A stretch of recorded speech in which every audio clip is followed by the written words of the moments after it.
en Contragolpe, donde tendré en unos cuantos minutos al exdiputado mexicano Gerardo Fernández Noroña. Hoy subí a mi canal de YouTube una entrevista que le realicé el pasado 8 de septiembre en el contexto de la convocatoria de Andrés Manuel López Obrador y Morena para la protesta en contra de la privatización de la renta petrolera o de la explotación del petróleo en México.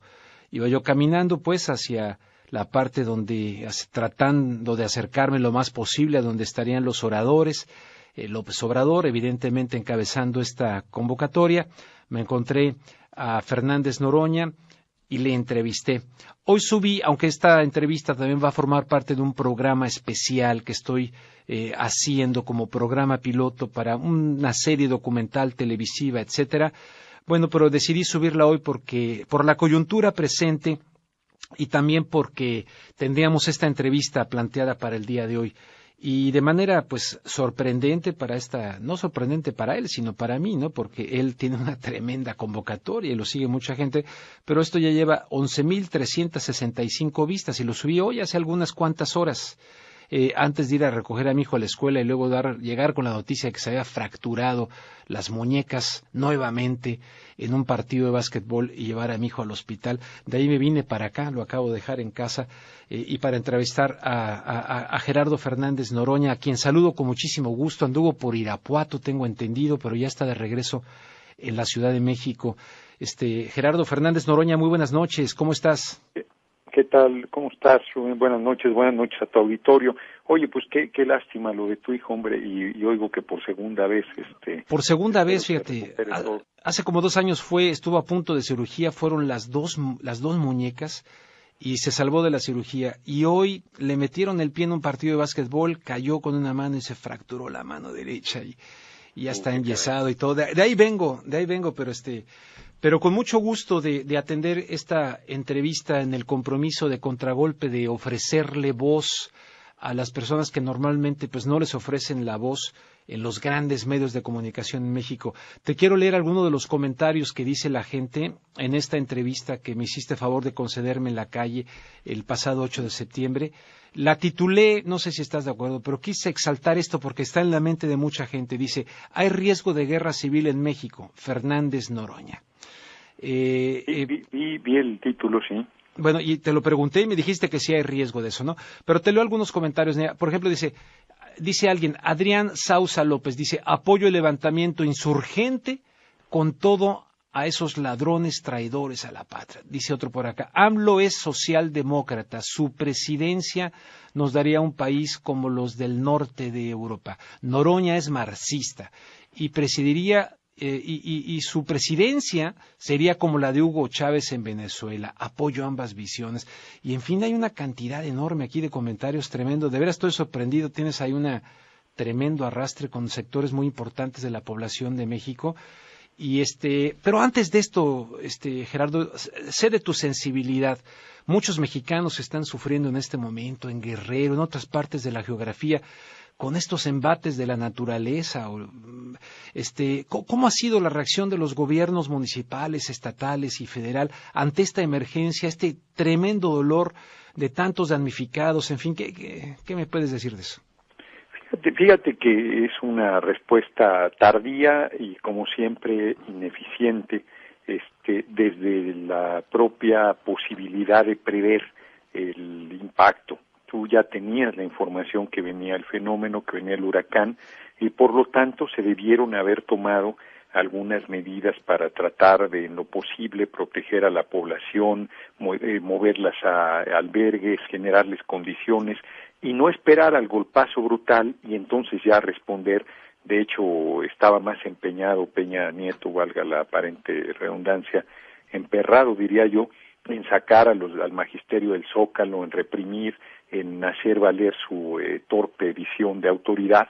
De hecho, sigue tomado militarmente el Zócalo el día de hoy, y la ayuda que se requiere en Guerrero está cuidando acá el Zócalo, en Guerrero, en Michoacán, con un daño verdaderamente bárbaro, pues no se están generando las condiciones, y todos los que lo apoyaron, los grandes empresarios que se las dan de muy humanitarios y muy caritativos, pues deberían ser los primeros en estar apoyando con alimentos, con medicamentos, con ropa a la gente que ha recibido pues un impacto bárbaro del huracán, como se ha visto en las imágenes. Entonces, es un gobierno muy ineficiente. Yo creo que el de Peña Nieto es sin duda el peor de los gobiernos que nos ha tocado, y mira que pensar que peor que Fox y peor que Calderón no era posible, y este es de un nivel de incompetencia, de un nivel de simulación, de cinismo verdaderamente impresionante, ¿no? Entonces yo creo que eso no va bien, y que se va a ir juntando en la acumulación de tensiones y de inconformidad de la población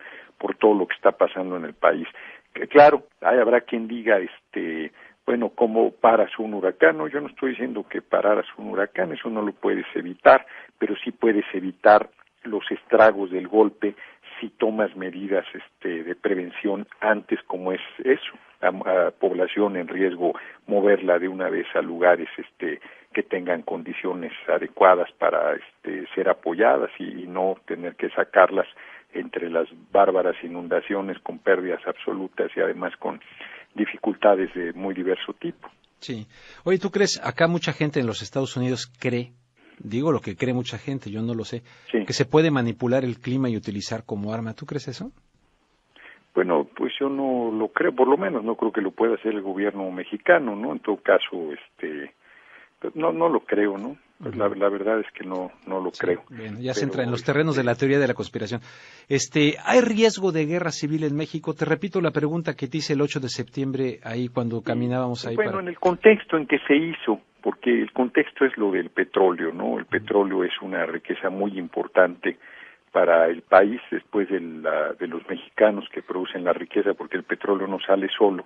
Uno de los recursos más importantes que tenemos es el petróleo. O sea, nosotros hemos tenido un desarrollo muy fuerte desde la expropiación en 1938 hasta 1982, con un crecimiento de 6.5%, y ahora el irresponsable de Peña Nieto quiere entregarlo a las transnacionales del petróleo, entregar una riqueza que es muy, muy fuerte, y me parece que si eso se consumara, los niveles de tensión se irían a tope, porque de por sí hoy hay 60 millones de pobres, 40 en la extrema pobreza, hay una desigualdad bárbara, están caídos en un deterioro grande los servicios de salud, de educación, 7,5 millones de jóvenes no tienen acceso a la educación, el nivel de injusticia social es muy, muy serio.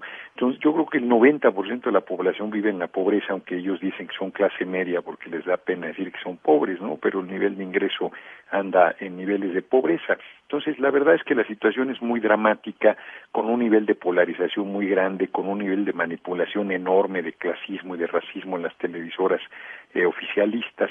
Entonces todo eso conspira hacia una situación muy peligrosa en el país. Yo francamente apuesto a una transformación pacífica, he insistido en la desobediencia civil, que platicaremos seguramente sobre ello, pero sin duda el riesgo de una guerra civil es un riesgo real, es un riesgo que no le puedes poner, yo no me atrevería a decir un porcentaje de posibilidades, y yo haría y apostaría a que fuera lo más bajo posible, pero es un escenario que se puede ir perfilando porque llevamos ya por lo menos 12 años de polarización, 12 años de encono, de racismo, de clasismo, de barbarie y de un deterioro muy grande. Entonces es un riesgo real que, reitero, yo esperaría que que lográramos evitar que se diera.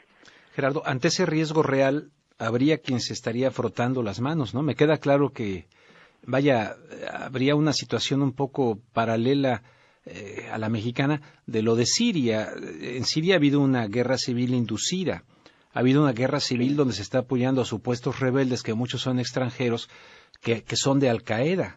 Ya lo reconoció inclusive el embajador de Israel en los Estados Unidos, diciendo, pues no, preferimos a Al-Qaeda en Siria que al señor al-Assad.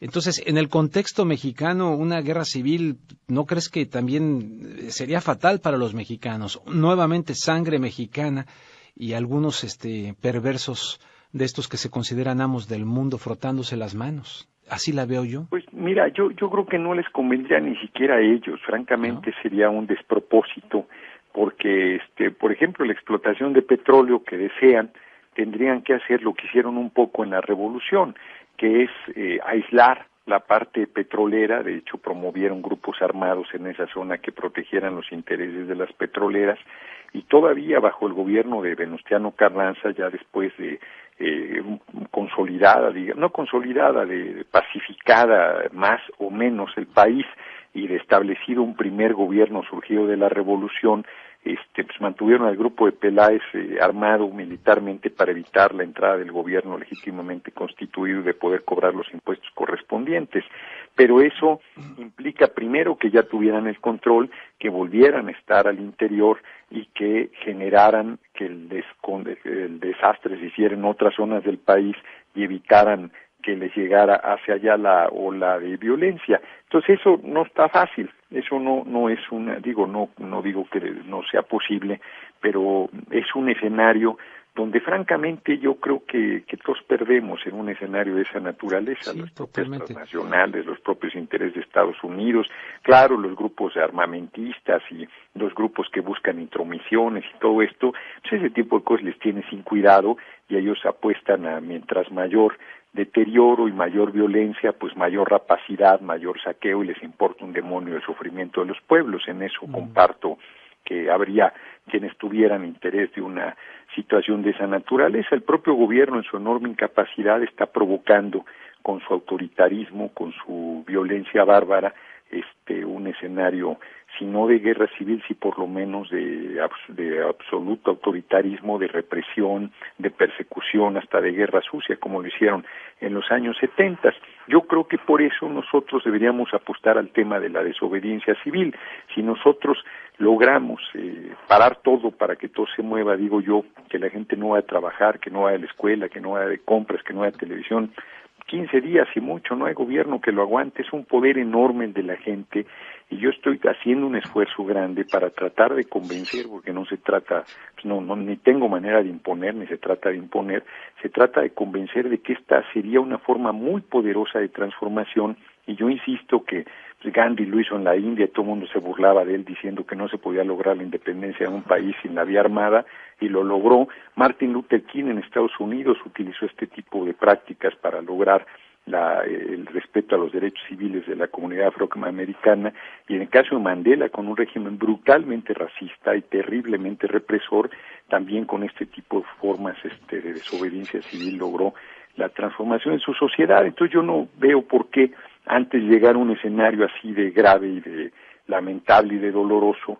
no pudiéramos los mexicanos encontrar ese camino, que ahí es donde yo también con Andrés Manuel planteo pues una diferencia, que yo creo que con las marchas no va a ser suficiente. No descalifico ninguna forma de lucha, pero no veo que con las movilizaciones como tradicionalmente se han hecho podamos detener una ofensiva de este tamaño. Si no pudimos parar el robo de la presidencia de la República en 2006 y 2012 con ese tipo de manifestaciones, pues mucho menos un negocio como el del petróleo. Pemex vendió el año pasado 126.600 millones de dólares. Tuvo ganancias por 69.600 millones de dólares, le entregó al país 69.400 millones de dólares. En los últimos 12 años, Pemex le metió al país 687.000 millones de dólares. Es una locura de dinero, pero si lo refinas el petróleo, en vez de venderlo crudo, le vendemos 1 millón de barriles a Estados Unidos. Si lo refinas, ganaríamos al día 1.440 millones de dólares, multiplícalo por 365, son 16 billones de pesos, 16 millones de millones, en español son millones de millones los billones, y si lo hacemos petroquímico serían 60 billones de pesos, 5.400 millones de dólares al día. Entonces es una locura de dinero. Hace rato hacía un cálculo, yo lo estaba compartiendo en internet, si en los mexicanos se repartiera parejito el millón de barriles, en vez de venderlo crudo, lo vendiéramos refinado, ganaríamos, ya lo dije, 16 billones de pesos, le daría a cada mexicano 145,000 pesos al año. Y en el caso de, si se hace petroquímicos, le daría a cada mexicano, desde el de un mes hasta el más viejo, 545,000 pesos al año. O sea, no seríamos un país pobre, hombre, seamos una potencia. Si así somos la 13ª economía del mundo, estaríamos en las primeras 5, y sin andar robando a los vecinos, sino simplemente con nuestra propia riqueza y nuestro propio trabajo.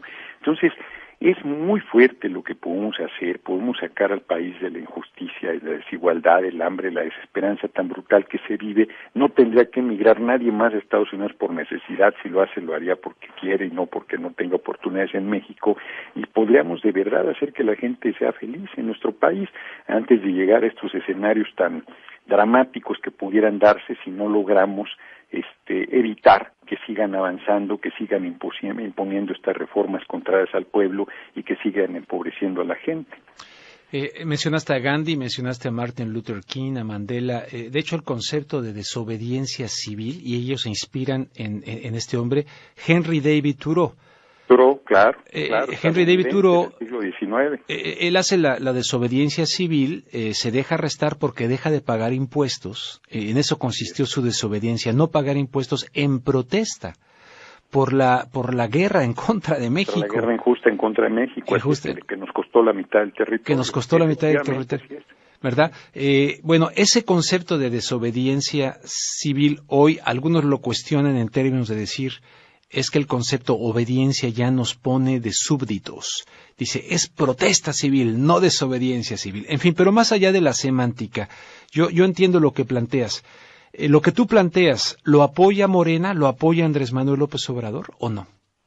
Fíjate que sectores muy amplios de Morena, pues a mí me invitan a recorrer el país.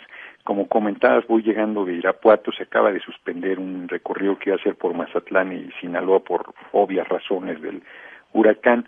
Iba a estar allá jueves y viernes y sábado, pero yo salgo mucho invitado por Morena, salgo mucho invitado por el PT, por el PRD, y la verdad es que hay sectores abajo pues que yo les hago el planteamiento y lo ven con mucha simpatía. Ahora, la iniciativa es muy fuerte. Entonces, hay dos reacciones básicas. Una, que dice, no, hay que hacer algo más fuerte porque no se alcanza a dar una dimensión exacta de la profundidad y de la fuerza de lo que estoy planteando. O la otra, dicen, ay, sí es muy fuerte, está complicado, y entonces empiezan a dar una serie de argumentos de dificultad, de que si los van a correr, de una serie de cosas así. Entonces yo les digo, oigan, esto es una revolución pacífica lo que estamos planteando. Imagínense que hubiera llegado una persona con Villa, el general Villa le hubiera dicho, oiga general, ¿y me pueden herir? No, pues sí, oiga, y eso debe de doler muchísimo, ¿y qué tal si me voy desangrando? Oiga, ¿y me pueden matar? No, pues sí lo pueden matar. No, pues eso debe ser todavía más feo. No, se me hace que me la voy a pensar para ver si participo o no. O sea, me explico, estoy un poco, pues caricaturizando el tema de oigan, si vamos a un proceso de transformación, no podemos andar con titubeos, tenemos que entrar con toda seriedad y con toda firmeza al proceso de transformación, con los riesgos que eso implica, pero que además desde el punto de la desobediencia, pues no implica un riesgo de vida de entrada, no estás planteando que tomes carreteras, que enfrentes al ejército, que enfrentes a la Policía Federal. Pues todo el mundo ha visto ahí en la red videos de cómo hay militares disfrazados de civiles para ir a provocar la violencia ahora que desalojaron al magisterio, cómo juega de manera tramposa el gobierno y de manera alevosa y verdaderamente abusiva. Entonces, la desobediencia quita ese riesgo, te mete a una dinámica muy fuerte, ciertamente muy de compromiso, de mucha valentía, pero te da también las posibilidades de vencer no solo política, sino moralmente, de demostrar tu mayor nivel de compromiso, tu mayor nivel de conciencia, yo diría que hasta tu mayor nivel de inteligencia, para confrontar a la fuerza bruta y encontrar una manera de exhibirla y de derrotarla en todos los campos. Por eso yo insisto que el planteamiento de parar todo para que todo se mueva es una paradoja, pero que es real. O sea, tú podrías abrir un proceso de transformación que implicara convocar un constituyente, hacer un nuevo marco político, económico y social. Yo a Andrés Manuel no lo veo en esa dinámica. Desde el 2006 hasta aplicar las técnicas de desobediencia, de sentarse en el piso cuando venía la policía, son cosas que a él es muy orgulloso. Entonces esas cosas le parecían, no iban con su percepción, y yo creo que sigue no convencido de esa práctica. Y digo que creo porque yo no he hablado con él, lo veo sectario, francamente, ¿no? Tú viste ahí en el mitin, o sea, viste lo que sucedió, y algún medio quiso amarrar navajas de que yo había querido subir y que no me habían dejado y que me había desairado Andrés Manuel y que inclusive hasta un mensaje había mandado en torno a críticas a posiciones que yo mantengo, lo cual todo es falso, ni quise subir. Es cierto que hicieron los locos ahí, pero yo nunca me acerqué ni siquiera al acceso del templete, me fui a la primera fila, sí, pero ni siquiera me acerqué. Es falso que haya mandado un mensaje dirigido a mi persona. ¿Están peleados tú y Andrés Manuel? Pues mira, no estamos peleados, yo, por lo menos no de mi parte, ¿no? O sea, para pelearse se necesitan dos, y yo lo que he marcado es, desde la campaña, una serie de diferencias. Pues es un movimiento de hombres y mujeres libres, y como tal yo me comporto, ¿no? Y es algo que a Andrés Manuel pues no le hace mucha gracia, pero pues que ese es su problema. O sea, él tiene que asumir que está conduciendo a hombres y mujeres libres, que está encabezando un proceso de hombres y mujeres libres, y que tiene que ser sensible a ello, que no puede imponerle a nadie su visión, y que tiene que estar dispuesto a revisar cosas. Para decirlo claro, o sea, no puede Andrés Manuel manejar la conducción que tuvo en 2006, que era un impersonal y que él decidía, nos escuchaba, pero al final decidía en la soledad de su conciencia y tomaba las decisiones que él consideraba más convenientes y lo apoyábamos. Bueno, pues eso ya no puede seguir siendo, o sea, está agotado, ha demostrado su ineficacia, su inoperancia, y me parece que él tiene que también asumir que todo el proceso de democratización pasa por nuestro propio movimiento. Yo creo que más bien es un problema de esa naturaleza, y no de otro tipo. Yo no tengo con él ninguna conflicto personal, es un asunto de visión política, lo voy a seguir apoyando mientras sea líder del movimiento. En este momento puntual de la lucha en defensa del petróleo, creo que no puede ser sectario, que aquí cabe todo el pueblo, como te lo comenté en la entrevista, priistas del nacionalismo revolucionario, panistas patriotas, perredistas, petistas, Movimiento Ciudadano, sí, Morena, todos sin partido, que quieran defender a la nación, y que no hay que pedirle a nadie certificado de buena conducta o de impoluta presencia que ni siquiera algunos compañeros de Morena tienen. Entonces yo creo que no podemos ponernos en una situación de esa naturaleza, que necesitamos sumar, que necesitamos unificar, que necesitamos articular y que necesitamos ir a profundidad más allá de las movilizaciones que habitualmente se han realizado en el movimiento. Yo creo que ese es el tema de discusión y de debate, y que él tiene que abrirse a esa discusión y a ese debate, y si no se abre, creo que va a perder fuerza y creo que va a ir siendo desplazado. Bueno, estoy platicando con el exdiputado Gerardo Fernández Noroña, y en este espacio pues siempre invitamos a la gente a que realice preguntas, y directamente abrimos las líneas sin seleccionar las llamadas. Como van entrando, las presentamos.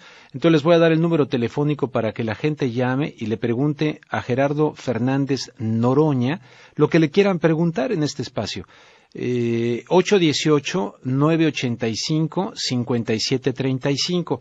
Por ahí de las 10, y como tengo dos invitados permanentes en el programa, también le voy a pedir a Fernando que hagamos una muy breve pausa para escuchar el reporte desde Chicago y de Saúl Alvidres, también desde la Ciudad de México, y continúo con Gerardo Fernández Noroña, pero les doy el teléfono, 818-985-5735. En esta convocatoria que tú haces a la unidad, incluyendo a los panistas patriotas, a los nacionalistas del PRI, ¿qué es hoy la izquierda, Gerardo? Tú por un lado más o menos, Andrés Manuel por su lado más o menos. Yo con todo respeto sentí un poquito de falta de imaginación, incluso en la convocatoria de esta, había gente que gritaba hoy, y no es que se quisieran ir a pelearse con nadie, pero como que la gente, me lo dijeron muchos, estaban esperando algo y no la convocatoria para una nueva cita, que es el próximo domingo, marchar del Ángel al Zócalo. Cuauhtémoc Cárdenas por otro lado, un PRD domesticado, el de los chuchos, o sea, a fin de cuentas una izquierda como que sin autoridad moral para enfrentar el tamaño del problemón que tiene México ahora. Yo creo que la autoridad sí la tenemos, pero comparto la crítica que tú estás planteando, en el sentido, yo pues soy mordaz, y yo les decía, pues si Andrés Manuel nos convoca a una concentración y luego nos dice regrese mañana, pues ni que fuéramos aboneros, o sea, esto no tiene sentido. La gente esperaba una posición firme, no que se pospusiera la decisión, y me parece que ahí hay un error muy importante, porque para la gente no es fácil desplazarse de todo el país a una concentración para que le digan regrese en 15 días. Entonces tenemos desde el riesgo de que esta movilización del próximo domingo no sea tan grande como la del 8 de septiembre, como que la propia gente esté desalentada y diga, bueno, pues vamos, y luego si nos dice que otra vez volvamos a otra movilización igual, pues eso pues no va a ningún lado. O sea, el propio magisterio ha estado haciendo movilizaciones más enérgicas y su resultado tampoco es el esperado, porque pues, el gobierno está con las campañas de nuestro, de linchamiento, de polarización, de tergiversar lo que verdaderamente está sucediendo. Entonces tenemos que irnos más a fondo y tenemos que hacer yo creo que hay que organizar a la gente para la rebeldía. Yo no veo otro camino, hombre. Yo creo que a mí me gustaría que fuera un asunto de argumentos, de racionalidad, de demostrarles que están equivocados, de evidenciar que es una barbaridad que quieran entregar a Pemex y el petróleo, que el daño al país va a ser brutal. Pues todo eso lo saben y no les importa. O sea, no les importa porque tienen otros intereses, o porque están subordinados a los intereses de Estados Unidos, o todo un poco, o porque son unos canallas, o todo un poco, insisto. Entonces no es un problema de argumentación, y sí es un problema de iniciativa política, donde sí tenemos que lograr la unidad y la articulación y el convencimiento de ir a una línea más profunda. Ahora, si Andrés Manuel, que es el líder más importante que tiene la izquierda, sin duda, pues deja ir esta oportunidad, pues es una responsabilidad muy grande que él tiene, pero el pueblo articulará sus propias formas de lucha. Yo no creo que nos vayamos a quedar yo por lo menos no me voy a quedar con los brazos cruzados, y seguiré empujando para lograr que la gran convocatoria que Andrés Manuel tiene pues se vaya decantando hacia una serie de posiciones más sólidas. En el caso de Cuauhtémoc Cárdenas, pues también hay que hablar con él, porque está todavía en una posición más prudente, por llamarle de alguna manera, y ya la cúpula del PRD, pues sí, totalmente entregada, pero la base del PRD es absolutamente recuperable. Yo creo que está sembrada en el país la semilla de la rebeldía. Yo creo que hay condiciones para que sí logremos levantar un movimiento muy poderoso para detener la entrega del petróleo, y yo creo que debemos ir más lejos y debemos lograr la renuncia de Peña Nieto. Así las cosas, también es muy probable que un escenario probable es que aprueben las reformas, que siga consolidándose el autoritarismo, que sigan reprimiendo, que sigan persiguiendo, y que todo esto pues vaya haciendo madurar estas propuestas que estamos teniendo. Y yo les digo que en el peor escenario pues estaríamos como Juárez con Maximiliano. Maximiliano gobernó 2 años y medio y al final fue derrotado con una resistencia bárbara de Juárez, y medio mundo de los liberales hicieron bolas y se dividieron, y había barbaridad y media de mezquindades, y al final con ese liderazgo muy sólido de Juárez con la guerrilla del pueblo de México logró hacer lo que parecía imposible, derrotar a Maximiliano y a la imposición del ejército y del imperio francés. Entonces yo no me desespero, aunque veo evidentemente las dificultades del momento y los obstáculos que tenemos que superar, que no son menores, pero yo estoy convencido que también a su vez se nos presenta la oportunidad de entrar a la puerta grande, por la puerta grande a la historia de México, y ser la generación de mexicanos y mexicanas que podamos rescatar al país y ponerlo de pie. Bueno. Yo creo que es tan grande el deterioro que de verdad esa oportunidad existe, y creo que si nos mantenemos con la suficiente firmeza, sí, puede parecer un puñado, pero no somos un puñado, somos millones de personas, y logramos articular las cosas, podemos obtener un resultado que parecía imposible, o que pareciera imposible. La verdad es que yo en eso no pierdo la esperanza, no en una posición de optimismo ramplón o de falta de objetividad, sino de claridad y firmeza de los objetivos que tenemos que lograr, y que no sería la primera vez que algo que parecía no realizable se pueda llevar a cabo. Primero por un grupo muy sólido de personas que se plante firme. Gerardo, la mayoría de las personas desde la tarde que anuncié la entrevista, la mayoría me felicita por entrevistarte, pero también algunos me golpean durísimo por entrevistarte. Te voy a leer la más decente. Jesús A. Sandoval me dice en Twitter: Dice, señor Luengas, ¿usted piensa por qué se engancha y le da juego a Noroña? ¿Sufre de los mismos dolores? No sé de qué dolores sufras tú. Permíteme hacer una pausa, por favor, Gerardo Fernández Noroña. No sufro de dolores y que yo sepa, el exdiputado tampoco. Hacemos una pausa. Solo me duele la patria. A mí también me duele México, durísimo me duele México. Decía Reiner María Rilke, mi patria es mi infancia. Y sí, de alguna manera es nuestra infancia, nuestra patria, ahí donde crecimos, donde tuvimos los primeros olores, sabores, en fin, ilusiones, y me duele mucho México.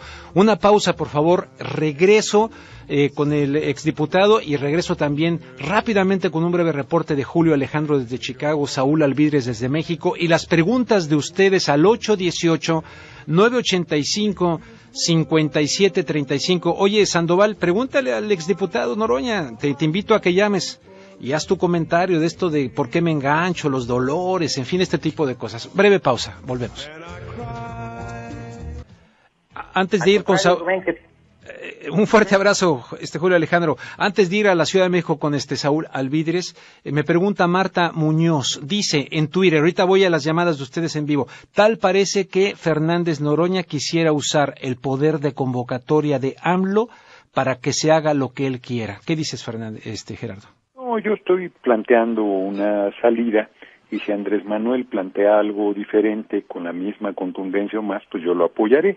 Y si Andrés Manuel plantea una nueva marcha, pues yo me iré a recorrer el país a insistir en la desobediencia civil. O sea, no, yo soy parte de ese movimiento. O sea, a mí nadie me va a discutir que soy parte de ese movimiento. Yo he apoyado a Andrés Manuel con todo, lo seguiré haciendo en términos generales. Yo, si logramos que Peña Nieto renuncie, voy a apoyar a Andrés Manuel a la candidatura a la presidencia de la República y lo llevamos a la presidencia. No tengo problema en eso, hombre, no es un asunto personal. Bueno, me están hablando de muchísimas partes de los Estados Unidos. Vámonos allá a Nashville, en Tennessee, en toda esta zona de ¿cómo se llama? De la música del country music, ¿no? Country music. Vámonos con Luis, que está en Nashville, Tennessee. Luis, adelante, te escuchamos. Te pido que seas breve porque hay una lista enorme de personas que quieren preguntarle al exdiputado Fernández Noroña. Claro, rápido. Yo me he estado documentando el tema. Soy mexicano. Estoy ahorita por trabajo aquí en Nashville, ya voy de regreso, estuve por 6 meses. El asunto es, no veo que nadie toque el tema del petróleo en el asunto de que es un recurso finito, no renovable, que los optimistas dicen 15 años, los pesimistas dicen 15 años, los optimistas 50, pero de que se va a acabar, nadie toca ese tema, todo el mundo habla del petróleo como algo infinito, no lo toca ni la izquierda, ni la derecha, ni nadie, entonces yo creo que es un punto que deben de considerar. A ver, adelante, Gerardo Fernández Noroña. Sí, yo creo que es finito, pero no tan finito como cree nuestro compañero. Podemos tener petróleo para 100 años fácil. Yo creo que tenemos que desarrollar otras tecnologías, pero ese no es el tema del debate en este momento, porque el que se vaya a acabar o no por eso se lo vamos a entregar a las transnacionales.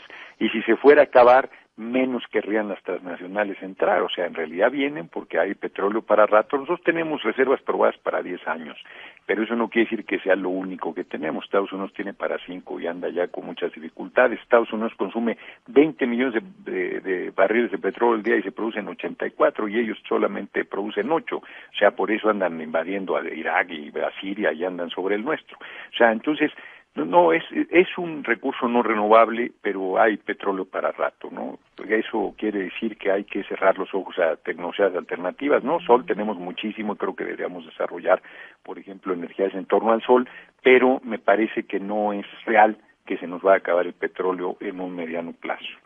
Vámonos a la ciudad de Las Vegas, allá se encuentra Teresa esperando también. Adelante, Teresa.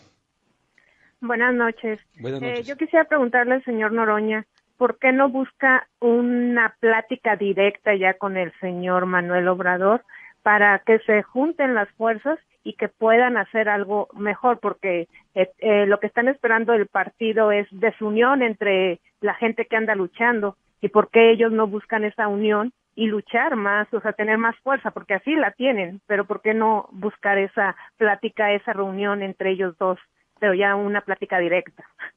Adelante, Gerardo. Pues para pelear se necesitan dos y para platicar también se necesitan dos o más. Yo he estado apoyando a Andrés Manuel, lo seguiré apoyando, lo apoyé en la campaña del 2012, estuve en el mitin que convocó, iré a la marcha del próximo domingo, pero bueno, si él no tiene interés en hablar, pues es una responsabilidad de él y una decisión de él, yo no lo puedo forzar. Lo que sí puedo hacer es, como ya lo hice, hacer un emplazamiento público que fui el domingo al Monumento a la Revolución, ahí con los maestros de la coordinadora, hice una serie de declaraciones fuertes que Milenio Diario reprodujo, en torno a planteándole a Andrés Manuel que debemos ir más a fondo, y si no lo hace, bueno, pues yo seguiré empujando, y creo que es el pueblo, pues no se trata de un acuerdo popular, o sea, de repente si no hay manera arriba de ponerse de acuerdo por lo que sea, pues entonces pongámonos de acuerdo abajo y empujemos en la línea correcta, de tal manera que obliguemos a todos a irnos a esa línea. No estoy diciendo que la mía sea la correcta, yo creo que lo es, pero si no es, que el pueblo que decida por dónde, pero vámonos de una vez a luchar a fondo para pararlos y para correr a Peña Nieto y correr al Congreso, que son espacios donde el pueblo no está representado, hombre, son los simuladores. El profesor Jesús, desde Guadalajara, Jalisco, la Perla Tapatía, desde México, nos da mucho gusto que nos llamen de México. Adelante, profesor. Sí, buenas noches. Buenas noches. Mire, yo soy maestro y quisiera preguntarle al señor Fernández Noroña, sé que están hablando ahorita el tema principal del petróleo, pero ya nos aplicaron retroactivamente una reforma totalmente desapegada a los principios fundamentales del derecho laboral. Viene un paquete fiscal también totalmente atentatorio contra la clase media, que somos los que sostenemos al país. Quisiera saber si hay algún posicionamiento de parte del señor Fernández Noroña. ¿Qué vamos a hacer como maestros? Ya nos pisotearon, contravienen el espíritu de la Constitución de la no retroactividad lesiva de las leyes.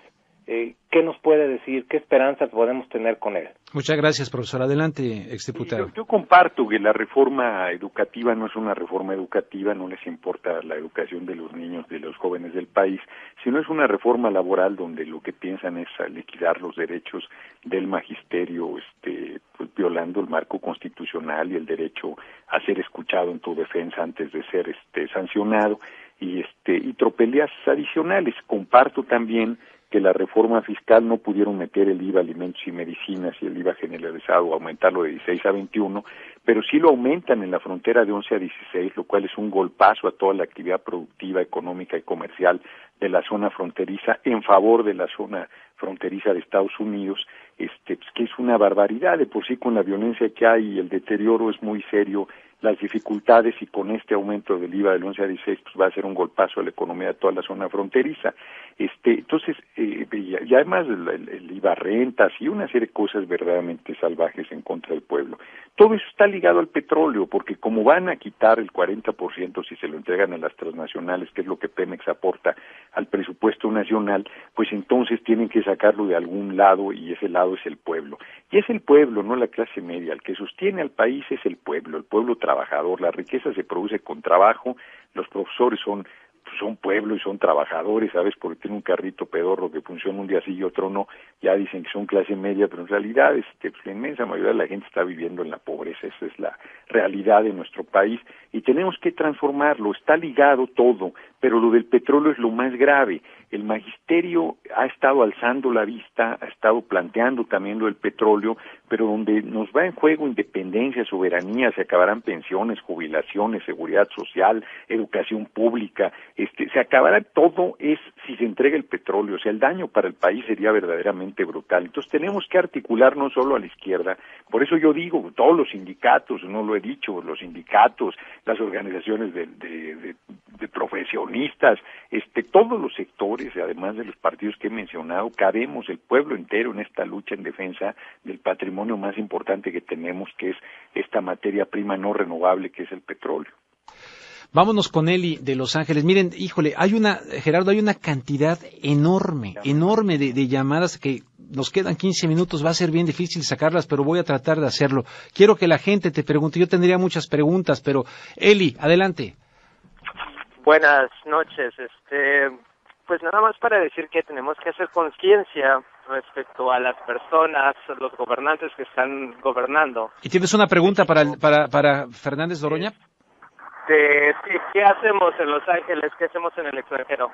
Perfecto. ¿Qué hacemos en el extranjero los mexicanos que estamos por acá, Gerardo? Pues yo creo que defender sus derechos, y los mexicanos se levantan también en rebeldía en defensa de sus derechos, de que dejen de ser tratados como criminales, que exijan el respeto a sus derechos humanos, a sus derechos como trabajadores, a los derechos que la aportación que con su trabajo hacen a la riqueza del vecino país, pues serán un ejemplo para los propios mexicanos en nuestro territorio. La verdad es que el gobierno debería hacer un respaldo muy enérgico a los mexicanos en Estados Unidos, pero en la medida que se organicen, que se articulen, que defiendan sus derechos, que hagan valer su voz, que combatan la injusticia, están transmitiendo de la mejor manera el ejemplo, como decía José Martí, la mejor manera de decir es haciendo, y siempre están observando a México, pero me parece que la mejor manera de ayudar es que defiendan sus derechos. Hombre, no una licencia les han querido dar, el trato como si fueran delincuentes, el racismo, el clasismo, el abuso. Bueno, esto de la desobediencia civil aplica perfectamente para Estados Unidos. Ya una película de Un día sin mexicanos que es efectivamente muy fuerte de lo que se podría hacer si se articulan las comunidades y hacen valer sus derechos y paran los atropellos y las barbaridades que se hacen en contra de la gente que vive su trabajo, que es la inmensa mayoría. Muy bien, vámonos rapidísimo, Maricruz, de Los Ángeles, 30 segundos, plantea tu pregunta. Sí, buenas noches, Gerardo, buenas noches, Rubén. Mira, según tengo entendido, se había pensado, el gobierno espurio y abusivo de Peña Nieto, tenían planeado poner el IVA en las medicinas y en los alimentos, y de repente, como caído del cielo, se paró esta propuesta. Mi pregunta es, ¿cuál piensas tú, Gerardo, que fue la influencia de la izquierda en el freno que se hizo de esta propuesta absurda? Buena pregunta, Gerardo. Pues no es una propuesta absurda, es una propuesta que está esperando y que van a buscar el mejor momento para imponerla, porque entregar Pemex, ya lo dije, genera un boquete muy grande. Yo creo que la concentración del 8 tuvo influencia, yo creo que la declaración de Mario Fabio Beltrones tuvo un peso muy grande, ahí está Salinas detrás, y dijo un par de días antes, obligó a Peña Nieto a regresar antes de Rusia, de hecho, que era inaceptable el IVA alimentos y medicinas si antes no se acababa con los privilegios. Entonces, yo creo que fue una llamada de atención de que se les iba a generar un problema social mayúsculo con el magisterio en la calle, con la concentración del 8 y aumentar una tensión así. No tenía defensa en los medios por más que manipulen el aumento generalizado del IVA y el IVA alimentos y medicinas. Rafael de Huntington Park. Adelante, Rafael. Sí, muy buenas noches. Les agradezco su atención, ya que estaba esperando este momento. ¿Va? Adelante. Mire, hay una pregunta muy grande para todo el mundo. Yo soy inventor, no científico, pero soy inventor. Yo tengo una solución para todo tipo de problemas. Pero ¿cuál es su pregunta? No, pero ¿cuál es su pregunta concreta como cuates? Porque si no, hay gente esperando. ¿Por qué ustedes nada más hablan de petróleo y no pueden hablar de soluciones contra el petróleo? ¿Por qué nos dejan ir de México siendo inventores de primera? Bueno, pues eso es otro asunto, Rafael, en buena onda. No me lo tomes a mal, pero es otra onda. Mira, llevan aquí esperando 18 minutos Cristina de Banais. Cristina, adelante. Hola, buenas noches. Quería antes que nada saludar al señor Fernández Noroña. Soy su admiradora. Veo todos sus videos y lo seguimos mi esposo y yo en la Turca. Entonces quería preguntarle nada más, ¿cuándo va a ser su próxima visita en LA? ¿Y cómo podríamos afiliarnos al MIL? Adelante. Hay que hacer más bien comités de defensa del petróleo. Yo creo que sería bueno que los mexicanos en Estados Unidos hicieran también comités de defensa de Pemex y del petróleo.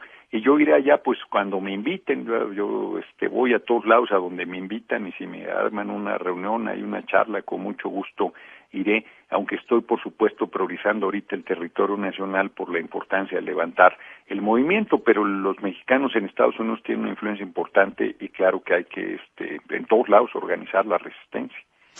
Muy bien, yo te pregunto rápidamente, porque ya estamos, hijo, qué rápido se fue. Sí, Gerardo, el papel de los medios de comunicación. La otra vez vi un video en el que salía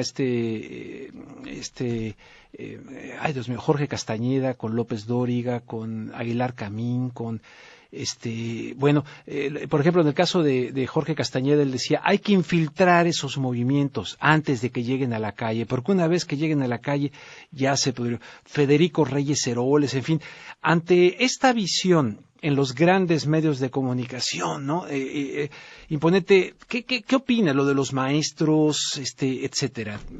Los medios, los comunicadores, Nada más una cosa antes, fíjate, Federico Reyes Heroles, el grande, el abuelo fue sí. Parte de la expropiación, el documento, el dictamen de las trapacerías y barbaridades que hacían las petroleras en México. Era un gigante, tiene un libro extraordinario sobre la expropiación. Sí. El hijo es chiquito y el nieto es enano, es un vendepatrias.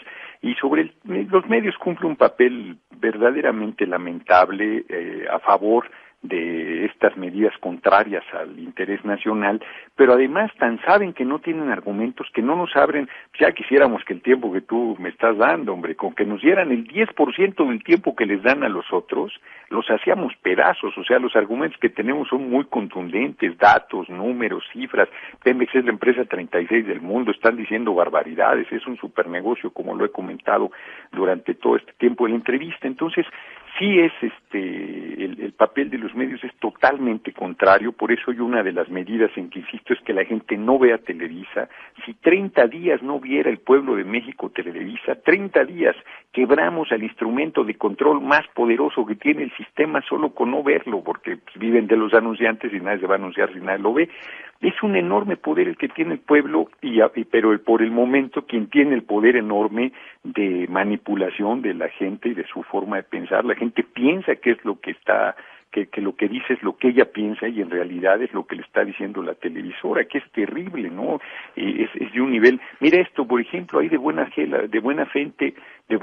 la gente diciendo que el petróleo pues ya se va a acabar. Pues no, hombre, si el problema es justo que no se va a acabar, que es una riqueza importantísima que mueve al mundo, que las transnacionales del petróleo son de las empresas más poderosas del mundo y solo controlan el 10% de los recursos petroleros del mundo. El 90% están en manos de los países, de los estados nacionales. Gerardo, me preguntan por Twitter, Miguel Cabrera me dice, nomás que piénsala en la que voy rápidamente con Saúl Alvidrez, dice, pregúntale qué papel juega Salinas en esta nueva cara del PRI.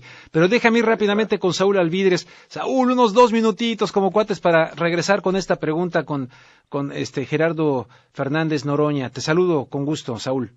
Claro que sí, saludos Rubén, saludos también al exdiputado Fernández John Noroña y a tu auditorio. Bueno, mira, te iba a platicar, por supuesto, de la negligencia e ineficiencia del caso ahorita de los terribles fenómenos meteorológicos que acechan a las costas mexicanas, pero quisiera pasarme ahorita al tema que está centrado en el programa. Señor Fernández Noroña, estoy completamente de acuerdo que es momento de actuar sin titubeos, y considero sus aportaciones siempre muy congruentes y responsables. Sin embargo, yo me pregunto si verdaderamente, dada los números que han sido escasos en las marchas, ya sea incluso en la Andrés Manuel, que fueron números oficiales 60,000, 50,000, vemos un descenso en la actividad o participación ciudadana en este sentido. ¿Verdaderamente podría haber las condiciones necesarias para generar esta desobediencia civil, entendiéndola en un sentido de un paro nacional, sabiendo que también en México un paro nacional nunca ha proliferado como un movimiento civil, ¿no? Sí, no, Saúl, yo estoy planteando más que un paro nacional, soy más ambicioso, y no porque esté delirando, sino porque de verdad creo que podemos articularlo. Yo estoy planteando parar todo, no solo parar la actividad económica de no ir a trabajar, sino estoy diciendo no ir a la escuela, no ir de compras. En 15 días, 10, 15, 20, como mucho, no aguanta un gobierno, o sea, se cae. ¿Qué posibilidades hay de eso? Pues las que construyamos. O sea, ¿qué posibilidades tenía Maximiliano Juárez de derrotar a Maximiliano? Ninguna. No tenía ninguna posibilidad. ¿Qué posibilidad tenían Obregón, Villa, Zapata, que no eran ni militares siquiera, de derrotar a generales de carrera con ejércitos profesionales? No tenían ninguna posibilidad y los derrotaron. O sea, no. ¿Qué posibilidades tenía hace 3 meses de subir el japonés de 80 años, el Everest, que es imposible subirlo, y menos a los 80 años, y lo subió? O sea, no es un problema de que, sí es posible algo. O sea, justo la fuerza del ser humano es que puede realizar cosas que parecen imposibles. Lo primero que tenemos que plantearnos es la convicción de hacer la tarea. y entonces empieza a ser realizable. Pero si desde un principio no va a haber manera, no, la gente es apática, con este pueblo vamos a hacer la transformación, con este pueblo que se vitupera, que se le denuestra, que se dice que no vale, que se piensa que es tonto, con este pueblo de México que es un pueblo muy bravo y muy fuerte, si se decide en esa línea, vamos a hacer la transformación del país. Yo no tengo ninguna duda, y no estoy diciendo que va a ser fácil, no estoy diciendo que va a ser al primer intento, no estoy diciendo que va a ser de la noche a la mañana, lo que estoy diciendo es que tenemos que alzar la mira y enfilar las baterías en un proceso de transformación y no solo de detener las terribles agresiones que está viviendo el pueblo de México en este momento. Le pregunto esto más que nada en el sentido, por supuesto, la peor batalla es la que no se lleva a cabo. Sin embargo, ahorita que comentaba sobre todo la postura de Andrés Manuel López Obrador, considero yo, me gustaría saber qué opina, que él como dirigente, a sabiendas de la escasa posibilidad de hacer efectivo una desobediencia civil como la que usted plantea, ¿no sería el costo político demasiado alto como para después poder dar otro golpe?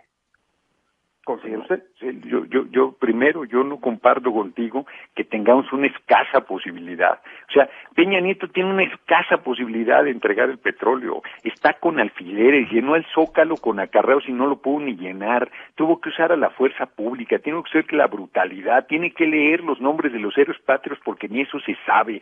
Está sostenido con alfileres verdaderamente. Su posición es frágil.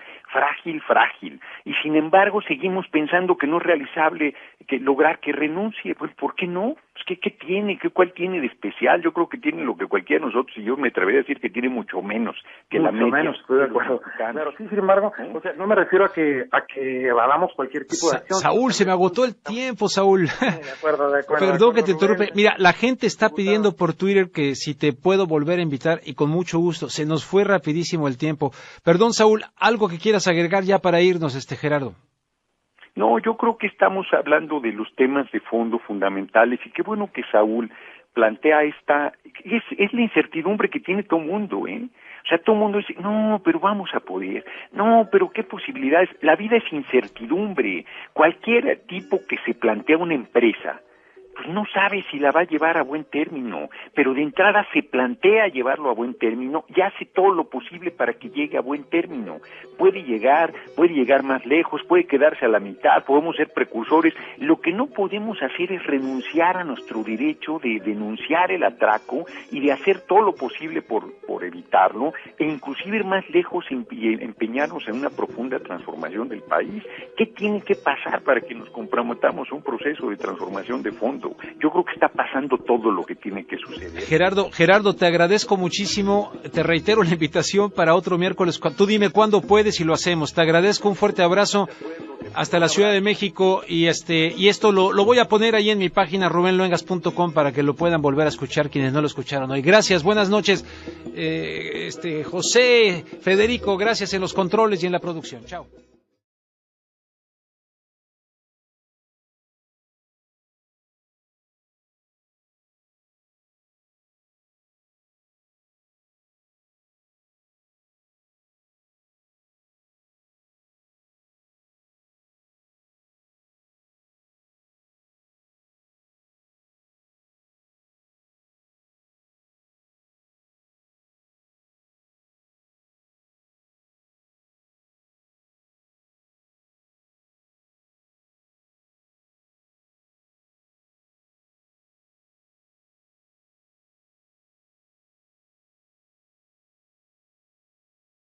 Horas antes de ir a recoger a mi hijo a la escuela y luego llegar con la noticia de que se había fracturado las muñecas nuevamente en un partido de básquetbol y llevar a mi hijo al hospital. De ahí me vine para acá, lo acabo de dejar en casa, y para entrevistar a Gerardo Fernández Noroña, a quien saludo con muchísimo gusto. Anduvo por Irapuato, tengo entendido, pero ya está de regreso en la Ciudad de México. Gerardo Fernández Noroña, muy buenas noches, ¿cómo estás? ¿Qué tal? ¿Cómo estás, Rubén? Buenas noches a tu auditorio. Oye, pues qué lástima lo de tu hijo, hombre, y oigo que por segunda vez... Por segunda vez, fíjate, hace como 2 años estuvo a punto de cirugía, fueron las dos muñecas, y se salvó de la cirugía, y hoy le metieron el pie en un partido de básquetbol, cayó con una mano y se fracturó la mano derecha, y ya está enyesado y todo. De ahí vengo, pero Pero con mucho gusto de atender esta entrevista en el compromiso de Contragolpe de ofrecerle voz a las personas que normalmente pues no les ofrecen la voz en los grandes medios de comunicación en México. Te quiero leer algunos de los comentarios que dice la gente en esta entrevista que me hiciste favor de concederme en la calle el pasado 8 de septiembre. La titulé, no sé si... pues un impacto bárbaro del huracán, como se ha visto en las imágenes. Entonces, es un gobierno muy ineficiente. Yo creo que el de Peña Nieto es sin duda el peor de los gobiernos que nos ha tocado, y mira que pensar que peor que Fox y peor que Calderón no era posible, y este es de un nivel de incompetencia, de un nivel de simulación, de cinismo verdaderamente impresionante, ¿no? Entonces yo creo que eso no va bien, y que se va a ir juntando en la acumulación de tensiones y de inconformidad de la población por todo lo que está pasando en el país. Que, claro, habrá quien diga, bueno, ¿cómo paras un huracán? No, yo no estoy diciendo que pararas un huracán, eso no lo puedes evitar, pero sí puedes evitar los estragos del golpe si tomas medidas de prevención antes, como es eso, a población en riesgo, moverla de una vez a lugares que tengan condiciones adecuadas para ser apoyadas y no tener que sacarlas entre las bárbaras inundaciones con pérdidas absolutas y además con dificultades de muy diverso tipo. Sí. Oye, ¿tú crees, acá mucha gente en los Estados Unidos cree, digo lo que cree mucha gente, yo no lo sé, sí, que se puede manipular el clima y utilizar? ¿Estás de acuerdo? Pero quise exaltar esto porque está en la mente de mucha gente. Dice, hay riesgo de guerra civil en México. Fernández Noroña. Vi el título, sí. Bueno, y te lo pregunté y me dijiste que sí hay riesgo de eso, ¿no? Pero te leo algunos comentarios. Por ejemplo, dice alguien, Adrián Sausa López, dice, apoyo el levantamiento insurgente con todo a esos ladrones traidores a la patria. Dice otro por acá, AMLO es socialdemócrata, su presidencia nos daría un país como los del norte de Europa. Noroña es marxista y presidiría y su presidencia sería como la de Hugo Chávez en Venezuela. Apoyo ambas visiones. Y en fin, hay una cantidad enorme aquí de comentarios tremendo. De veras estoy sorprendido. Tienes ahí un tremendo arrastre con sectores muy importantes de la población de México. Y pero antes de esto, Gerardo, sé de tu sensibilidad. Muchos mexicanos están sufriendo en este momento en Guerrero, en otras partes de la geografía, con estos embates de la naturaleza. ¿Cómo ha sido la reacción de los gobiernos municipales, estatales y federal ante esta emergencia, este tremendo dolor de tantos damnificados? En fin, ¿qué me puedes decir de eso? En Contragolpe, donde tendré en unos cuantos minutos al exdiputado mexicano Gerardo Fernández Noroña. Hoy subí a mi canal de YouTube una entrevista que le realicé el pasado 8 de septiembre en el contexto de la convocatoria de Andrés Manuel López Obrador y Morena para la protesta en contra de la privatización de la renta petrolera o de la explotación del petróleo en México. Iba yo caminando pues hacia la parte tratando de acercarme lo más posible a donde estarían los oradores. López Obrador, evidentemente encabezando esta convocatoria. Me encontré a Fernández Noroña y le entrevisté. Hoy subí, aunque esta entrevista también va a formar parte de un programa especial que estoy haciendo como programa piloto para una serie documental televisiva, etcétera. Bueno, pero decidí subirla hoy por la coyuntura presente y también porque tendríamos esta entrevista planteada para el día de hoy. Y de manera, pues, sorprendente no sorprendente para él, sino para mí, ¿no? Porque él tiene una tremenda convocatoria y lo sigue mucha gente, pero esto ya lleva 11,365 vistas y lo subí hoy hace algunas cuantas horas. Fíjate que es una respuesta tardía y, como siempre, ineficiente, desde la propia posibilidad de prever el impacto. Tú ya tenías la información que venía el fenómeno, que venía el huracán, y por lo tanto se debieron haber tomado algunas medidas para tratar de, en lo posible, proteger a la población, moverlas a albergues, generarles condiciones, y no esperar al golpazo brutal y entonces ya responder. De hecho, estaba más empeñado Peña Nieto, valga la aparente redundancia, emperrado, diría yo, en sacar al magisterio del Zócalo, en reprimir, en hacer valer su torpe visión de autoridad, de hecho sigue tomado militarmente el Zócalo el día de hoy, y la ayuda que se requiere en Guerrero está cuidando acá el Zócalo, en Guerrero, en Michoacán, con un daño verdaderamente bárbaro, pues no se están generando las condiciones, y todos los que lo apoyaron, los grandes empresarios que se las dan de muy humanitarios y muy caritativos, pues deberían ser los primeros en estar apoyando con alimentos, con medicamentos, con ropa, a la gente que ha recibido